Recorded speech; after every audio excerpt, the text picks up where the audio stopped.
নির্বাচনের জন্য সরকারকে বাধ্য করতে চায় না জামাত ইসলামী, বরং সহায়তা করতে চায়, এমন মন্তব্য করেছেন দলটির আমির ডাক্তার শফিকুর রহমান।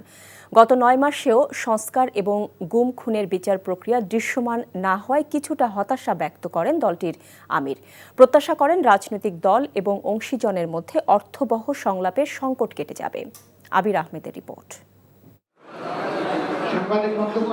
রাজধানীর মগবাজারে জামাতে ইসলামীর কেন্দ্রীয় মজলিসে শুরার অধিবেশন, যেখানে বর্তমান পরিস্থিতিতে সৃষ্ট বেশ কিছু সংকট নিয়ে কথা বলেন দলটির আমির। সংঘাত এবং কাদা চূড়াচুড়ির মধ্য দিয়ে জাতিকে আর অনিশ্চয়তার দিকে ঠেলে দেওয়া কোনো অবস্থায় সমীচীন হবে না। নির্বাচন ইস্যুতে কিছু রাজনৈতিক দলের সাথে সরকারের বোঝাপড়ার ঘাটতি এবং তাতে জামাতের অবস্থান তুলে ধরেন আমির। কথা বলেন সংস্কার ও গুম খুনের বিচার প্রক্রিয়া নিয়ে।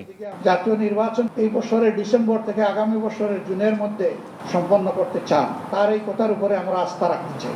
আমরা তাকেও বাধ্য করতে চাই না।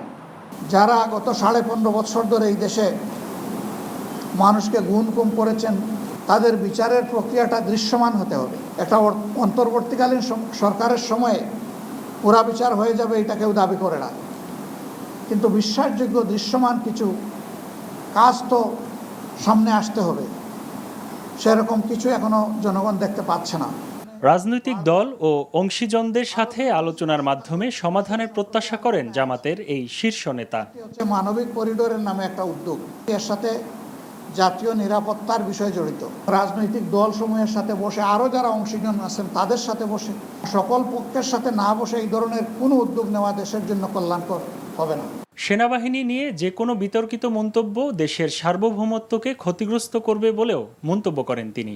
সেনাবাহিনীকে নিয়ে যে কোনো ধরনের মন্তব্য করা থেকেও বিরত থাকা উচিত বলে আমরা মনে করি। আবির আহমেদ, এনটিভি নিউজ, ঢাকা। এই ঈদে জামা জুতো অ্যাক্সেসরিজের ডিসকাউন্ট।